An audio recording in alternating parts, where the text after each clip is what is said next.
السلام علیکم بھائی. آج بھی بڑا اچھا زبردست موسم ہے اور دھوپ نکلی ہوئی ہے، لیکن مائنس میں ٹیمپریچر ہے. میرے خیال میں -5 تو ہوگا. تو آج کی بات آپ سے یہ شیئر کرنی تھی کہ وہ ہم لوگ سعودی عربیہ میں شاید غالباً دوسرا حج کر کے فارغ ہوئے تھے. تو میں اور میرے دوست نے پلان کیا کہ بھائی لیٹس گو وزٹ غار ہرا. غار ہرا آپ لوگوں کو پتہ ہے کہ غار ہرا رسول اللہ صلی اللہ علیہ وسلم عموماً اس غار میں جا کے بیٹھا کرتے تھے.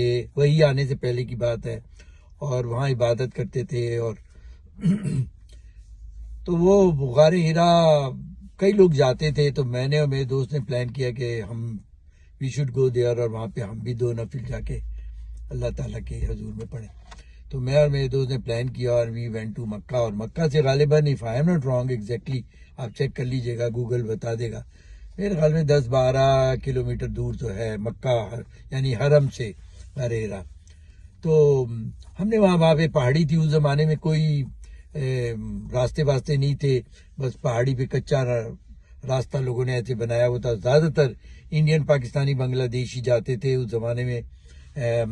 عربس آئی بلیو کم جاتے تھے، بلکہ وہ تو کہتے تھے نہیں، کوئی جانے کی ضرورت ہی نہیں ہے. تو میں نے اپنے دوست سے کہا کہ ہم آہستہ آہستہ چلتے ہیں. ہم نے گاڑی جا کے پارک کری پہاڑ کے قریب ہی. وہ ایک روڈ تھی، ایک چھوٹا سا بکالا یعنی ایک کنوینئنس اسٹور ٹائپ کا تھا چھوٹا سا. تو وہاں سے ہم نے وہ چھوٹی بوتل پانی کی بھی لے لی. تو ہم چلے. ابھی ہم پہاڑ کے دامن میں ہی تھے، یعنی نیچے ہی تھے. تو وہ پانی کی بوتل تو ختم ہو گیا، پی گئے، جبکہ ہمیں تھوڑا تھوڑا پانی کر کے پینا چاہیے تھا. بہرحال میں ایک نعت پڑھا کرتا تھا اپنی کالج لائف میں اور اسکول میں کہ جبھی میری ہو سنگ در تمہارا یا رسول اللہ، یہی جینے کا ارما ہے یا رسول اللہ. تو وہ میں ہلکے ہلکے نعت پڑھتے ہوئے اور درود شریف پڑھتے ہوئے میں چل پڑا پہاڑی کے اوپر چڑھنے کے لیے. تو تھوڑی دیر بعد میں نے ریئلائز کیا وہ میرا دوست تو مجھ سے آگے نکل گیا اوپر. تو میں آہستہ آہستہ چڑھ رہا تھا. خیر، اب وہ پانی کی بوتل بھی ختم ہو چکی تھی، اور اب میں چڑھتے ابھی میں تقریباً پہاڑی کے آدھے راستے تک پہنچا تھا. تو میری یہ حالت تھی کہ میں بس سانس لے رہا تھا اور میں زمین پہ لیٹ گیا اور میں نے کہا یا اللہ یا رسول اللہ، یا اللہ یا حبیب اللہ، یار اللہ سے دعا کری یا اللہ یہ میرے ساتھ کیا ہو رہا ہے. حالانکہ میں آئی یوز ٹو ڈو ایکسرسائز، اور لیکن اصل میں بہت تیزی میں شاید چڑھے. وہ آہستہ آہستہ چڑھنا چاہیے، جو بعد میں ہمیں لوگوں نے بتایا کہ سکون سے چڑھنا چاہیے، کوئی جلدی نہیں کرنی چاہیے. تو بہرحال تو پھر میں اٹھا ریسٹ کر کے تھوڑی دیر بعد، اور پھر آہستہ آہستہ میں چڑھا. وہ ایسا تھا یعنی راؤنڈ میں زگ زیگ پہاڑوں پتھروں سے بچ کے، کوئی پراپر راستہ نہیں تھا. آپ خود اپنا وے فائنڈ آؤٹ کریں اور اوپر چڑھتے جائیں. اور اس میں یہ تھا کہ آپ سب سے پہلے پہاڑی کے ٹاپ پہ جائیں، ٹاپ سے پھر دوسری طرف اتریں تھوڑا سا، پھر وہ غار ہرا آتی تھی. تو میں چڑھتا جا رہا، میں اپنے دوست کو آوازیں دے رہا ہوں، وہ دور سے مجھے نظر آ رہا ہے وہ اوپر پہنچا ہوا. تو جب میں نے آدھے سے بھی زیادہ راستہ کمپلیٹ کر لیا تو میری یہ حالت ہو گئی کہ میں لیٹ گیا، اور میں آخری کلمہ پڑھ رہا ہوں کہ بس اب میں اللہ کو پیارا ہونے والا ہوں، اور میں تو بس گیا کام سے. میں لیٹ گیا، میں سخت، نہ پانی نہ کچھ سمجھ نہیں آ رہی کہ ہو کیا رہا ہے میرے ساتھ. عجیب سا آسمان اوپر نظر آ رہا ہے، نیلا نیلا. اس ٹائم میں نے اللہ سے دعا کری، اللہ میاں میں ایک خواہش کر کے آیا ہوں، اور پھر اس خواہش کو میں کیوں نہ پوری کروں. مجھے ہمت دے اور مجھے طاقت دے کہ میں اوپر جاؤں اور 2 نفل پڑھوں. تو اتنے میں میں نے دیکھا 2-3 پاکستانی عورتیں، پاکستانی مینز اور شلوار قمیض میں تھی، پنجاب کی، وہ آ رہی تھیں نیچے. اور انہوں نے دیکھا ایک لڑکا جو تھا وہ لیٹا، آف کورس میری عمر 23-24 سال ہی تھی. تو انہوں نے دیکھا، تو ایک عورت نے کہا پتر تین پانی چاہیے ہے. میں نے کہا ہاں جی پانی تو چاہیے مینو. تو اس نے مجھے، خاتون نے، اماں سی تھی کوئی، انہوں نے مجھے ان کے پاس پانی تھا، انہوں نے مجھے تھوڑا سا پانی دیا. تو میں نے وہ پانی پیا. تو میں نے کہندی ہے پتر ہولے ہولے چڑھدا جا، اللہ دا نام پڑھدا جا.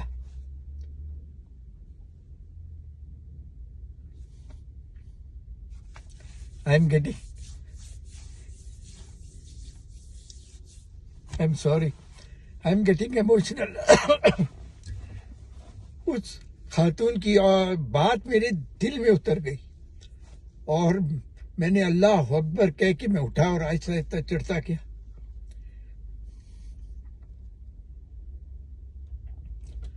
آپ یقین مانے top of the peak mountain پہنچ گیا اور مجھے نہیں پتا چلا میں کیسے پہنچا, جبکہ مجھے آدھا راستہ چڑھنا مشکل ہو رہا تھا.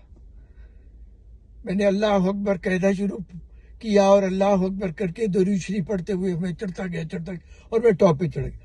جب میں ٹاپ پہ گیا اور میں نے دیکھا 90% وہاں پہ جو 10 15 20 لوگ جتنے بھی تھے, میجورٹی سب پاکستانیوں کی تھی, شلوار قمیض. انہوں نے کہا آئے بیٹھے, انہوں نے ہیلپ کری, انہوں نے کہا آپ کو پانی چاہیے, میں نے کہا نہیں میں نے پانی پی لیا. اماں جا رہی تھی نیچے, انہوں نے مجھے پانی پلا دیا. اللہ ان خاتون کی بھی تمنا پوری کرے. I don't know whether she is حیات اور not, it's been more than 20 years now, 25 years. اللہ تعالیٰ ان کو آف کورس اجر تو ملے گا. انہوں نے مجھے ایک ہمت دلا دی. تو پھر میں اور میرا دوست ہم آہستہ آہستہ کر کے دوسری طرف اترے اور پھر غار ہرا میں ہم نے دیکھا. غار ہرا میں کسی پاکستانی انڈین نہیں یا بنگلہ دیشی نے وہاں پہ جانماز بچھائی ہوئی تھی. وہاں پہ مجھے ایک بنگلہ دیش کا دوست ملا فرام ڈھاکہ. تو وہ وہاں اوپر پیپسی اور 7 اپ یا کچھ اس طرح کی کولڈ ڈرنک کے اس نے ایک اتنا بڑا وہ کنٹینر سا نہیں ہوتا جس اس کے اندر پانی ٹھنڈا برف ڈالی ہوئی اور اس میں وہ کر کے اس نے کہا اگر آپ لے رہے ہیں تو وہ آف کورس 1 درہم کا وہ یا 2 درہم کا وہ بیچ بھی رہا تھا. تو اس سے میری بات ہے کہ because I speak good Bengali, تو میں نے اس سے پوچھا کہ بھائی تم یہاں کا, تو اس نے مجھے بتایا, تو ہائی ہیلو ہی, تو اس نے بتایا میں یہاں پہ لے آتا ہوں آہستہ آہستہ اور میں مدد کرتا ہوں. جس کے پاس پیسے ہوں دیں, جس کے پاس پیسے نہ ہوں وہ نہ بھی دے. He was very kind. بہرحال ہم نے نہیں, تو ہم نے اس سے بات کری تو اس نے مجھے بتایا کہ نہیں یہاں پہ زیادہ تر بنگلہ دیش, پاکستان, انڈیا, انڈونیشیا کے لوگ زیادہ تر آتے ہیں. تو بہرحال ہم نے پھر غار ہرا میں گئے. غار ہرا کا چھوٹا سا وہ وے تھا, اس کے اندر بس میکسیمم 1 یا 2 آدمی نماز پڑھ سکتے تھے کھڑے ہو کے, ایک ہی بندہ, باری باری لوگ جا رہے تھے پڑھ رہے تھے. اب آپ کو میں یہ بتانا چاہ رہا تھا, جب آپ اس کی طرف غار ہرا کے اندر بیٹھ کے اور غار ہرا سے یوں سامنے دیکھتے تھے تو آپ یقین مانے خانہ کعبہ بالکل حرم ایسا, اور وہ مسجد خانہ کعبہ کی مسجد الحرام اور خانہ کعبہ ایسا لگتا تھا جیسے یوں کسی نے پیالے کے اندر رکھا ہو اور یوں سامنے نظر صاف نظر آتا تھا. وڈ آئی بلیو کہ رسول اللہ صلی اللہ علیہ وسلم وہاں بیٹھ کے خانہ کعبہ کو دیکھتے ہوں گے اور اللہ سے دعا کرتے ہوں گے. تو اللہ تعالیٰ نے پھر پہلی وہی if I'm not wrong اقرا بسم ربک الذی رسول اللہ پہ نازل کی. اور الحمدللہ اللہ کا کرم تھا, بہت عبادت کری اور جگہ بھی گھومے. ٹائم ٹو ٹائم میں آپ سے ضرور شیئر کروں گا. تو بس یہ ایک واقعہ تھا کہ ہمت نہیں ہارنی چاہیے. پھر میں کہوں گا کہ اللہ تعالیٰ نے ہمت دی, اور وہ خاتون اماں جون سی تھی جو مجھے ملی, 2-3 خواتین اوپر سے اتر رہی تھیں, بس انہوں نے ایسی ہمت بڑھائی. اس نے کہا کہ اللہ دانا لیندا جا پتر تے نال چڑھدا جا. ہاں جی, تو وہ بس طاقت آ گئی اور ایک دم سے مجھے اللہ تعالیٰ نے پاور دی اور میں اوپر گیا, اور اللہ نے مجھے سعادت بخشی. میں کہوں گا کہ میں نے وہاں غار ہرا میں 1 نہیں 2 نہیں, میرے خیال میں 6 تو نفل پڑھے ہی ہوں گے اللہ تعالیٰ کے حضور میں. تو اللہ تعالیٰ ہم سب کی عبادت کو قبول کرے اور اپنے پیار محبت میں دعاؤں میں مجھے بھی ناچیز کو یاد رکھیں. اور انشاءاللہ تعالیٰ انشاءاللہ آپ سے اسی طرح کچھ نہ کچھ پرانے اچھے اور قصے اپنے ایکسپیرینسز ضرور شیئر کرتا رہوں گا.